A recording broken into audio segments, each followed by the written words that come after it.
പുലരിക്കായി മാറി മറയേണ്ടതോർത്ത്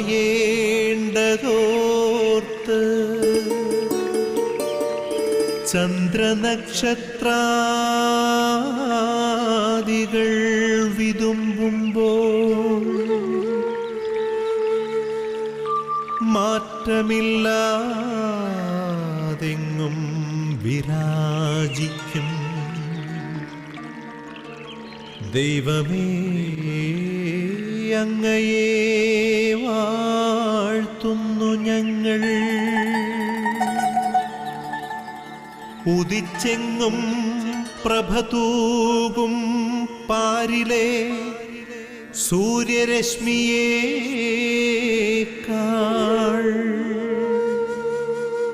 പ്രശോഭിച്ചെന്നും പ്രസാദമേകുന്ന ദൈവമേ, അങ്ങേ മഹിമാവെത്ര മനോജ്ഞം. ഈശോയിൽ പ്രിയപ്പെട്ടവരെ, ഒരിക്കൽ കൂടി കർത്താവ് നമ്മെ ഈ പ്രഭാതത്തിലേക്ക് വിളിച്ചിരിക്കുക. സകല ചരാചരങ്ങളോടുമൊത്ത് ദൈവത്തിന് നന്ദി പറയുവാനായി നമുക്ക് ലഭിച്ചിരിക്കുന്ന ഒരവസരമാണ് ഇന്നത്തെ ദിവസം. ദൈവം നമ്മെ സ്നേഹിച്ചതിൻ്റെ അടയാളമായി നാം ദൈവത്തിൻ്റെ സന്നിധിയിലായിരിക്കുക. അപ്പോൾ നമുക്ക് നമ്മുടെ ജീവിതത്തെക്കുറിച്ച് ദൈവത്തിന് നന്ദി പറഞ്ഞ് കൃതജ്ഞതയോടെ ഇന്നത്തെ ദിവസത്തേക്ക് പ്രവേശിക്കാം. പ്രഭാത വിരുന്ന് എന്ന ഈ ശുശ്രൂഷയിലൂടെ ഈശോ നമ്മെ അനുഗ്രഹിക്കുക. ഒത്തിരി സ്നേഹത്തോടെ എല്ലാവരെയും ഈ ശുശ്രൂഷയിലേക്ക് സ്വാഗതം ചെയ്യുന്നു. പ്രിയപ്പെട്ടവരെ, ഇന്ന് നമുക്ക് പ്രത്യേകമായി ഈ ശുശ്രൂഷയിൽ പങ്കെടുത്ത് പ്രാർത്ഥിക്കുമ്പോൾ പ്രായമായിട്ടുള്ള എല്ലാ വ്യക്തികളെയും സമർപ്പിച്ച് പ്രാർത്ഥിക്കാം.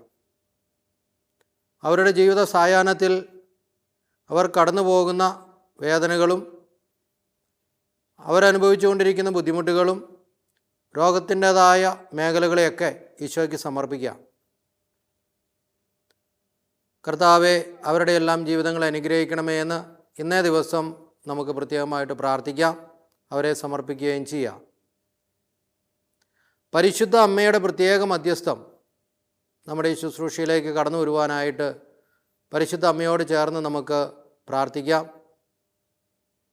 പരിശുദ്ധ അമ്മയുടെ പ്രത്യേകമായിട്ടുള്ള മധ്യസ്ഥം വഴി എല്ലാ ജീവിത മേഖലകളിലും സന്തോഷവും സമാധാനവും കടന്നു വരുവാനായി, പ്രത്യേകിച്ച് ശുശ്രൂഷയുടെ വലിയൊരു അഭിഷേകം സകലർക്കും ലഭിക്കുവാനായിട്ട് നമുക്ക് പ്രാർത്ഥിക്കാം. പരിശുദ്ധ അമ്മേ, ഞങ്ങൾക്ക് വേണ്ടി പ്രാർത്ഥിക്കണമേ. നന്മ നിറഞ്ഞ മറിയമേ സുസ്തി, കർത്താവ് അങ്ങയോടുകൂടെ സ്ത്രീകളിൽ അങ്ങ് അനുഗ്രഹിക്കപ്പെട്ടവളാകുന്നു.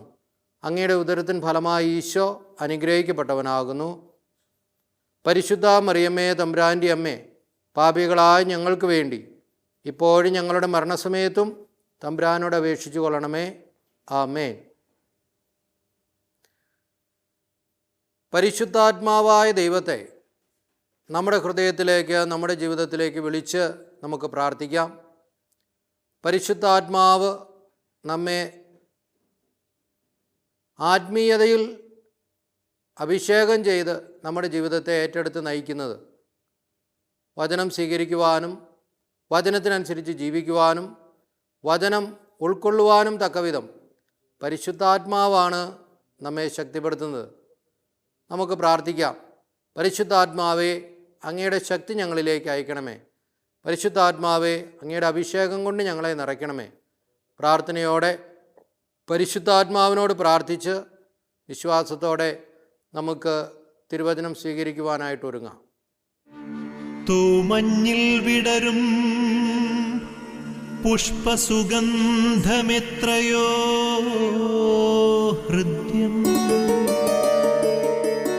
പരിമളത്തിനുറവയാം നറുസൗരഭ്യമാകട്ടെ ഞങ്ങളുമീ മണ്ണിൽ.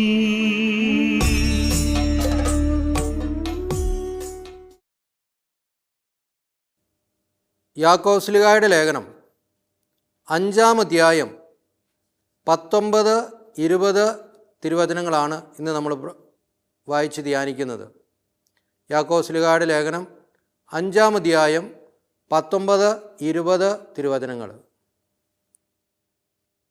എൻ്റെ സഹോദരരെ, നിങ്ങളിൽ ഒരാൾ സത്യത്തിൽ നിന്ന് വ്യതിചലിക്കുകയും അവനെ വേറൊരാൾ തിരിച്ചു കൊണ്ടുവരികയും ചെയ്യുന്നുവെങ്കിൽ പാപിയെ തെറ്റായ മാർഗത്തിൽ നിന്ന് പിന്തിരിക്കുന്നവൻ തൻ്റെ ആത്മാവിനെ മരണത്തിൽ നിന്നും രക്ഷിക്കുകയും തൻ്റെ നിരവധിയായ പാപങ്ങൾ തുടച്ചു മാറ്റുകയും ചെയ്യുന്നുവെന്ന് നിങ്ങൾ അറിഞ്ഞുകൊള്ളുവിൻ. എൻ്റെ സഹോദരരെ, നിങ്ങളിൽ ഒരാൾ സത്യത്തിൽ നിന്ന് വ്യതിചലിക്കുകയും അവനെ വേറൊരാൾ തിരിച്ചു കൊണ്ടുവരികയും ചെയ്യുന്നുവെങ്കിൽ പാപിയെ തെറ്റായ മാർഗത്തിൽ നിന്ന് പിന്തിരിക്കുന്നവൻ തൻ്റെ ആത്മാവിനെ മരണത്തിൽ നിന്ന് രക്ഷിക്കുകയും തൻ്റെ നിരവധിയായ പാപങ്ങൾ തുടച്ചു മാറ്റുകയും ചെയ്യുന്നുവെന്ന് നിങ്ങൾ അറിഞ്ഞുകൊള്ളുവിൻ. പ്രിയപ്പെട്ടവരെ, ദൈവകൃപയിൽ ജീവിച്ച് വിശുദ്ധിയിലേക്ക്, ദൈവാനുഗ്രഹത്തിലേക്ക് മറ്റുള്ളവരെ എപ്രകാരം നയിക്കണം എന്നതിനെക്കുറിച്ച് തിരുവചനം നമ്മെ പഠിപ്പിക്കുക. ആരെങ്കിലും ഈ ലോകത്തിൻ്റേതായ തിന്മകൾക്ക് അടിമപ്പെട്ട് ജീവിക്കുന്നുണ്ട് എങ്കിൽ അവരെ ആ തിന്മകളിൽ നിന്നും മോചിപ്പിച്ച് ദൈവകൃപയിലേക്ക് കൊണ്ടുവരുവാനുള്ള ഉത്തരവാദിത്വം ഓരോരുത്തർക്കും ഉണ്ട് എന്ന് തിരുവചനം നമ്മെ ഓർമ്മിപ്പിക്കുന്നത്. അതായത് ഈ ലോകത്തിൽ തിന്മയുടെ സ്വാധീനമുണ്ട് എന്ന സത്യം നാം മനസ്സിലാക്കി ആ തിന്മയിൽ നിന്ന് നാം അകന്നു നിൽക്കുകയും അതുപോലെ തന്നെ മറ്റുള്ളവരെ ആ തിന്മയ്ക്ക് അടിമപ്പെടാത്ത വിധത്തിൽ അതിൽ നിന്നും മാറ്റി നിർത്തുകയും ചെയ്യുവാൻ തക്കവിധം ഒരു സഹോദര സ്നേഹത്തിൻ്റെ തലം എല്ലാവരിലുമുണ്ട്. അത്തരത്തിലൊരു ജീവിതം നാം ജീവിക്കേണ്ടിയിരിക്കുന്നു എന്ന് തിരുവചനം പഠിപ്പിക്കുക. അതുകൊണ്ട് തന്നെയാണ് ഇവിടെ നാം കാണുന്നത്, പാപിയെ തെറ്റായ മാർഗത്തിൽ നിന്ന് പിന്തിരിക്കുന്നവൻ തൻ്റെ ആത്മാവിനെ മരണത്തിൽ നിന്ന് രക്ഷിക്കും, തൻ്റെ നിരവധിയായ പാപങ്ങൾ തുടച്ചു മാറ്റുകയും ചെയ്യുന്നുവെന്ന് നിങ്ങൾ അറിഞ്ഞുകൊള്ളുവിൻ. അപ്പോൾ ഒരാൾ ഒരു പാപിയെ, ഒരു തിന്മയിൽ നിന്ന് ഒരു വ്യക്തിയെ രക്ഷിച്ചു കഴിഞ്ഞാൽ, അല്ലെങ്കിൽ അത് തിന്മയാണ് എന്ന് പറഞ്ഞ് അതിൽ നിന്ന് പിന്തിരിപ്പിച്ചു കഴിഞ്ഞാൽ ആ വ്യക്തി തൻ്റെ തന്നെ പാപങ്ങൾ തുടച്ചു മാറ്റും വിധത്തിൽ പ്രവർത്തിക്കുന്നു എന്നാണ് തിരുവചനം പഠിപ്പിക്കുന്നത്.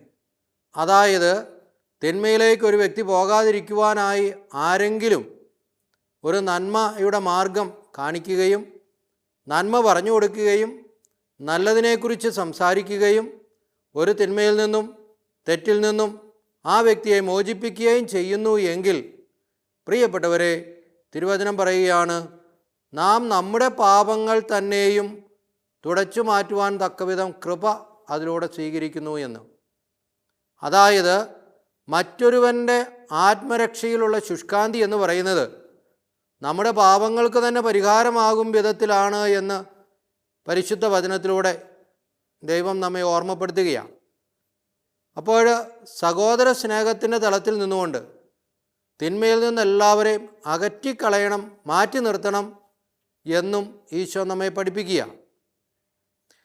വീണ്ടും തിരുവചനത്തിൽ നമ്മൾ കാണുന്ന ഇപ്രകാരമാണ്, അവൻ നിരവധിയായ പാപങ്ങൾ തുടച്ചു മാറ്റുകയും അതിൽ നിന്ന് അകന്നു നിൽക്കുന്ന ഒരു ജീവിതം ജീവിക്കുകയും ചെയ്യും. അപ്പോൾ നമ്മുടെ തന്നെ പാപങ്ങൾ നമ്മൾ അകറ്റിക്കളയും, അതുപോലെ തന്നെ മറ്റുള്ളവരുടെ പാപങ്ങളിൽ നിന്നും അകന്നു നിൽക്കാൻ, അതായത് ചില തിന്മകൾ നമ്മുടെ അടുത്തേക്ക് കടന്നു വരുമ്പോൾ തിന്മയുള്ളവരായിരിക്കാം, തിന്മ പറയുന്നവരായിരിക്കാം, തിന്മ പ്രവർത്തിക്കുന്നവരായിരിക്കാം, അവരോട് കൂട്ടുചേരാത്ത വിധത്തിൽ ദൈവത്തിൻ്റെ ആത്മാവ് നമ്മെ സംരക്ഷിക്കും. എപ്പോഴാണ് ഒരു സഹോദരനോ സഹോദരിയോ ഏതെങ്കിലും ഒരു തിന്മയ്ക്ക് അടിമപ്പെട്ട് ജീവിതം നശിച്ചു പോകുന്നു, ആത്മാവ് നശിക്കുന്നു, അത് കണ്ടു കഴിയുമ്പോൾ അവരെ തിരുത്തുകയും അവരോട് പറഞ്ഞു കൊടുക്കുകയും അവരെ നന്മയിലേക്ക് നയിക്കുകയും ചെയ്യുന്ന ഒരു വ്യക്തിക്ക് ലഭിക്കുന്ന ഒരു അനുഗ്രഹത്തെക്കുറിച്ചാണ് തിരുവചനം ഇവിടെ പഠിപ്പിക്കുന്നത്. അല്ലാതെ ഒരു വ്യക്തി ഒരു തെറ്റ് ചെയ്യുന്നത് കണ്ടു, അത് തെറ്റാണെന്ന് അറിഞ്ഞു, അത് തെറ്റാണെന്ന് പറഞ്ഞു കൊടുക്കുകയോ ആ തെറ്റിൽ നിന്ന് പിന്തിരിപ്പിക്കുകയോ ആ തിന്മയിൽ നിന്ന് മാറ്റി നിർത്തുകയോ ചെയ്യാതെ എൻ്റെ സ്വാർത്ഥതയ്ക്ക് വേണ്ടി ആ വ്യക്തി തിന്മയിലായിരിക്കുമ്പോൾ പോലും തിരുത്താതെ മുൻപോട്ട് പോകുന്നുണ്ട് എങ്കിൽ പ്രിയപ്പെട്ടവരെ, നമ്മുടെ തന്നെ ജീവിതത്തിൽ അനുഗ്രഹങ്ങൾ നാം നഷ്ടപ്പെടുത്തുകയാണ് ചെയ്യുന്നത് എന്ന് ഈ തിരുവചനത്തിലൂടെ ദൈവം നമ്മെ ഓർമ്മപ്പെടുത്തുകയാണ്. അപ്പോൾ നമ്മുടെ ജീവിതത്തിൽ നാം ചെയ്യുന്ന നന്മകളെല്ലാം അത് മറ്റുള്ളവർക്ക് അനുഗ്രഹമായി തീരണം എന്ന് തിരുവചനം ഓർമ്മിപ്പിക്കുന്നത്. അതുകൊണ്ട് തന്നെയാണ് ഒരു സഹോദരനോ സഹോദരിയോ ഒരു തെറ്റ് ചെയ്യുമ്പോൾ അതിനെ നമ്മൾ സപ്പോർട്ട് ചെയ്യുകയല്ല വേണ്ടത്, മറിച്ച് അത് തെറ്റാണ് എന്ന് പറഞ്ഞു കൊടുക്കുവാൻ തക്ക വിധം നമ്മളെ തന്നെ നമ്മൾ ക്രമീകരിക്കണം. ഇതാണ് പരിശുദ്ധാത്മാവിൻ്റെ പ്രേരണയ്ക്കനുസരിച്ചുള്ള ഒരു ജീവിതം എന്ന് പറയുന്നത്. അതാണ് ക്രിസ്തു ശിഷ്യനിൽ നിന്നും ഈശോ ആഗ്രഹിക്കുന്നതും. വീണ്ടും തിരുവചനത്തിൽ നമ്മൾ വായിക്കുന്നുണ്ട്, സങ്കീർത്തനങ്ങൾ 107:42, പരമാർത്ഥ ഹൃദയർ ഇത് കണ്ട് സന്തോഷിക്കുന്നു, ദുഷ്ടർ മൗനം പാലിക്കുകയും ചെയ്യുന്നു. പരമാർത്ഥ ഹൃദയർ ഇത് കണ്ട് സന്തോഷിക്കും, ദുഷ്ടർ മൗനം പാലിക്കും. ദുഷ്ടർ മൗനം പാലിക്കും. തിന്മയിലേക്ക് പോകുന്ന ഒരു വ്യക്തിയെ കണ്ടാൽ ദുഷ്ടൻ മൗനം പാലിക്കും. അല്ലെങ്കിൽ കുഴപ്പമില്ല, എന്നെ ഇതൊന്നും സ്പർശിക്കുന്നില്ലല്ലോ, എനിക്കെന്താണ് എന്ന് ചിന്തിക്കും. പ്രിയപ്പെട്ടവരെ, ഒരു സഹോദരനോ സഹോദരിയോ ഒരു തിന്മയുടെ ജീവിതം ജീവിക്കുകയോ തിന്മ സംസാരിക്കുകയോ ചെയ്യുമ്പോൾ അത് തിന്മയാണ്, അത് പാടില്ല എന്ന് പറയുവാൻ തക്കവിധം ദൈവകൃപ നിറഞ്ഞവരായി നാം മാറണം. പരിശുദ്ധാത്മാവ് നയിക്കുന്നവരായി നാം മാറണം. പരിശുദ്ധാത്മാവിൻ്റെ കൃപയുണ്ടെങ്കിലേ അത് തിന്മയാണ് എന്ന് പറയാൻ പറ്റുള്ളൂ. ഇല്ലെങ്കിൽ ആ തിന്മയോട് ചേർന്ന് നാം മുൻപോട്ട് പോകാൻ തുടങ്ങും. അത് ഈ ലോകത്തിൻ്റെ അരൂപിയാണ്, ദൈവാരൂപിയല്ല. ഇപ്പം നമ്മുടെ കുടുംബത്തിലാണെങ്കിലും ജീവിത പങ്കാളിയോ മക്കളോ സഹോദരങ്ങളോ ബന്ധുക്കളോ ആരുമായിക്കൊള്ളട്ടെ, ഏതെങ്കിലുമൊക്കെ തിന്മയുടെ സ്വഭാവം കാണിക്കുന്നുണ്ട്, പ്രവർത്തിക്കുന്നുണ്ട്, ജീവിക്കുന്നുണ്ട്, ചിന്തിക്കുന്നുണ്ട്, പറയുന്നുണ്ട് എങ്കിൽ അത് മനസ്സിലാക്കാൻ സാധിക്കുമ്പോൾ തന്നെ അത് തെറ്റാണ് എന്നൊരു വാക്ക് പറയുവാൻ തക്കവിധം ദൈവാത്മാവ് നമ്മിൽ ജ്വലിക്കണം. അതാണ് സഹോദരനെയോ സഹോദരിയോ തിന്മയിൽ നിന്ന് അകറ്റുക എന്ന് പറയുന്നതിൻ്റെ അർത്ഥം. അല്ലാതെ ഒരു വ്യക്തിയെ പൂർണ്ണമായും പറഞ്ഞ് ഞാൻ മാനസാന്തരപ്പെടുത്തി വിശുദ്ധനാക്കി എന്നുള്ളതല്ല, മറിച്ച് തിന്മയാണ് എന്ന് പറയാനുള്ളൊരു മനസ്സ് അതുണ്ടെങ്കിൽ പ്രിയപ്പെട്ടവരെ, ഈ ലോകത്തിൻ്റെ അരൂപി ഒരിക്കലും ഒരു വ്യക്തിയെയും ആക്രമിച്ച് നശിപ്പിക്കില്ല. കാരണം ദൈവാത്മാവ് അവരെ നയിക്കും. ആ ഒരു മനോഭാവത്തിലേക്ക് നാം വളരണമെന്ന് ഈശോ ആഗ്രഹിക്കുന്നുണ്ട്. അതുകൊണ്ടാണ് നമ്മുടെ തന്നെ പാപത്തിൻ്റെ ഒരു പരിഹാരമായി തീരും വിധത്തിൽ ഈ ഒരു പുണ്യത്തെ ഈശോ കണക്കിലെടുക്കുന്നത്. അപ്പോൾ ആ ഒരു കൃപയ്ക്ക് വേണ്ടി നമുക്കും പ്രാർത്ഥിക്കാം. തിരുവചനം പഠിപ്പിക്കുന്നുണ്ടല്ലോ, പരമാർത്ഥ ഹൃദയർ ഇത് കണ്ട് സന്തോഷിക്കുന്നു, ദുഷ്ടർ മൗനം പാലിക്കും. മൗനം പാലിക്കുന്ന സ്വഭാവം അത് ദുഷ്ടൻ്റെ സ്വഭാവമാണ്. തിന്മ കണ്ടിട്ട് മൗനം പാലിക്കുമ്പോൾ അത് ദുഷ്ടൻ്റെ സ്വഭാവമാണ്. തിന്മയാണ് എന്ന് പറയുക, അവിടെ വഴക്കടിക്കുകയല്ല, മറിച്ച് അത് തിന്മയാണ് എന്ന് പറയുവാൻ തക്കവിധം ദൈവത്തിൻ്റെ ശാന്തത നമ്മിൽ നിറയണം. പ്രിയപ്പെട്ടവരെ, ആ ഒരു ജീവിതം നമ്മെയും നമ്മുടെ എല്ലാ വ്യക്തിബന്ധങ്ങളെയും കൃപയുള്ളതാക്കി മാറ്റും, ആത്മീയ നിറവുള്ളതാക്കി മാറ്റും. അതുവഴി അനേകർക്ക് അനുഗ്രഹമായി തീരുവാൻ നമുക്ക് സാധിക്കും. അനേകർ മാനസാന്തരത്തിലേക്ക് നയിക്കുന്ന ഉപകരണങ്ങളായി തീരുവാൻ നമുക്ക് സാധിക്കും. അനേകരെ ദൈവസ്നേഹത്തിൽ വളർത്തുന്നവരായി നമുക്ക് മാറ്റുവാനും സാധിക്കും. ആ ഒരു കൃപ നമ്മുടെ ജീവിതത്തിൽ ഉണ്ടാവട്ടെ. അതിനു വേണ്ടിയിട്ട് ഇന്നേ ദിവസം പ്രത്യേകമായി നമുക്ക് പ്രാർത്ഥിക്കാം.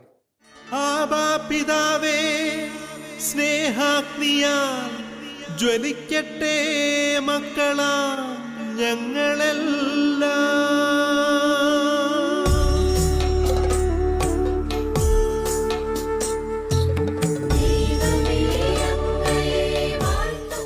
കരങ്ങൾ കൂപ്പി കണ്ണുകളടച്ച്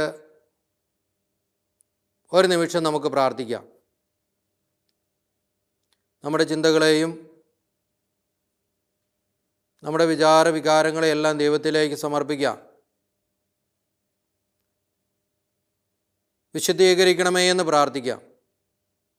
തിന്മയോട് ചേർന്ന് നിൽക്കാത്ത വിധത്തിൽ നന്മയിൽ ആഴപ്പെടുവാൻ കൃപ ചൊരിയണമേ എന്ന് പ്രാർത്ഥിക്കാം. അത്തരത്തിലുള്ള വ്യക്തിബന്ധങ്ങളെ ഒരിക്കലും പ്രോത്സാഹിപ്പിക്കാതെ മുൻപോട്ട് പോകുവാൻ കൃപ ചൊരിയണമേ എന്ന് പ്രാർത്ഥിക്കാം. പ്രത്യേകിച്ച് ഇന്നത്തെ നിയോഗങ്ങൾ നമുക്ക് ഓർത്ത് സമർപ്പിക്കാം. പ്രത്യേകമായി നിയോഗം സമർപ്പിക്കാം. പ്രായമായ കുടുംബത്തിലുള്ള ഓരോരുത്തരെയും ദൈവകരങ്ങളിലേക്ക് അർപ്പിക്കാം. ഒരുപക്ഷെ അവരുടെ വേദനകൾ, രോഗങ്ങൾ, ദുഃഖങ്ങൾ, ആകുലതകൾ, മാനസിക ബുദ്ധിമുട്ടുകൾ കർത്താവേ ഒരു മനുഷ്യന് പരിഹരിക്കാനാവുന്നതല്ല എന്ന സത്യം മനസ്സിലാക്കി ദൈവകരങ്ങളിലേക്ക് ഞങ്ങളിതാ സമർപ്പിക്കുന്നു. അവരെല്ലാം ആശ്വസിപ്പിക്കണമേ, അനുഗ്രഹിക്കണമേ. അതുപോലെ തന്നെ നമ്മുടെ പ്രാർത്ഥനകളും ദൈവകരങ്ങളിലേക്ക് അർപ്പിക്കാം. നമ്മുടെ ശാരീരിക രോഗങ്ങൾ, ബുദ്ധിമുട്ടുകൾ, കടബാധ്യതകൾ, ജീവിത പ്രശ്നങ്ങൾ, അനുക്ഷണം നമ്മൾ അഭിമുഖീകരിക്കേണ്ടി വരുന്ന ഈ ലോകത്തിൽ നിന്നുള്ള ബുദ്ധിമുട്ടുകളെയെല്ലാം കർത്താവിൻ്റെ കരങ്ങളിൽ സമർപ്പിക്കാം. പ്രത്യേകമായിട്ട് പരിശുദ്ധ അമ്മയുടെ മധ്യസ്ഥം യാചിക്കാം. മരിയം കൂടാരങ്ങളിലായിരുന്നു നമുക്ക് വേണ്ടി പ്രാർത്ഥിച്ചുകൊണ്ടിരിക്കുന്ന സകലരോടും ചേർന്ന് ഇന്നേ ദിവസം കുറച്ച് സമയമെങ്കിലും പ്രാർത്ഥനയ്ക്കായിട്ട് നമുക്ക് മാറ്റിവെക്കാം. ഡിവൈൻ ധ്യാന കേന്ദ്രത്തെയും ഗുഡ്നസ് ചാനലിനെയും ഇവിടുത്തെ വിവിധങ്ങളായ ശുശ്രൂഷകളെയൊക്കെ നമുക്ക് ദൈവകരങ്ങളിൽ സമർപ്പിച്ച് വലിയ അത്ഭുതങ്ങളും അനുഗ്രഹങ്ങളും വർഷിക്കണമേ എന്ന് പ്രാർത്ഥിക്കാം. നമ്മുടെ പേരിൻ്റെ കാരണഭൂതരായ വിശുദ്ധരെയെല്ലാം നമുക്ക് ഓർത്ത് അവരുടെ മധ്യസ്ഥം നമുക്ക് യാചിക്കാം. കാവൽ മാലാഖമാരുടെ പ്രത്യേകമായിട്ടുള്ള പ്രാർത്ഥനയും മധ്യസ്ഥവും യാചിക്കാം. സകല വിശുദ്ധരുടെയും പ്രത്യേകമായിട്ടുള്ള മധ്യസ്ഥം യാചിക്കാം. പ്രത്യേകിച്ച് ഇടവക മധ്യസ്ഥൻ്റെ പ്രാർത്ഥനാ സഹായം നമുക്ക് യാചിക്കുകയും നമ്മെ തന്നെ ആ മധ്യസ്ഥത്തിനായിട്ട് സമർപ്പിക്കുകയും ചെയ്യാം.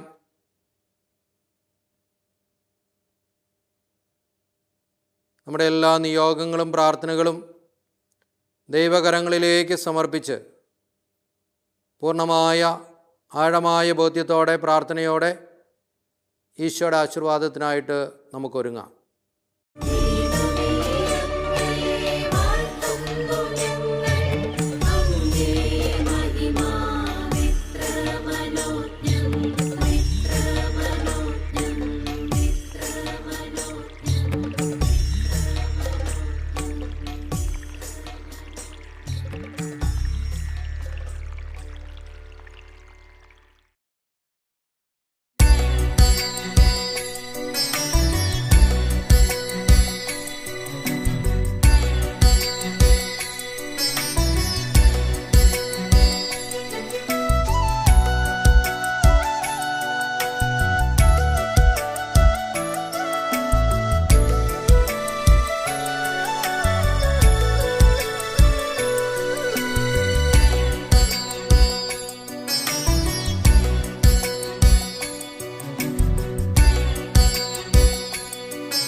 സാധിക്കുന്നവരെല്ലാം മുട്ടുകുത്തി കർത്താവിൻ്റെ ആശീർവാദം സ്വീകരിക്കുവാനായിട്ട് പരിശ്രമിക്കാം. തിരുസഭയോട് ചേർന്ന് നമ്മൾ ആശീർവാദം സ്വീകരിക്കുവാനായിട്ട് ഒരുങ്ങുന്നു.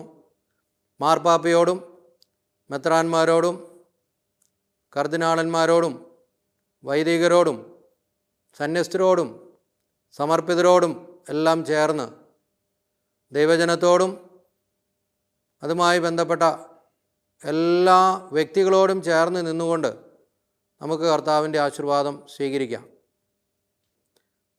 നമ്മുടെ കർത്താവായ യേശു മിശിഹായുടെ കൃപയും പിതാവായ ദൈവത്തിൻ്റെ സ്നേഹം പരിശുദ്ധാത്മാവിൻ്റെ സഹവാസവും നാം എല്ലാവരോടും കൂടെ ഉണ്ടായിരിക്കട്ടെ, ഇപ്പോഴും എപ്പോഴും എന്നേക്കും. ആമേൻ. എല്ലാവർക്കും നല്ലൊരു ദിവസം ആശംസിക്കുന്നു. കർത്താവ് എല്ലാവരെയും അനുഗ്രഹിക്കട്ടെ.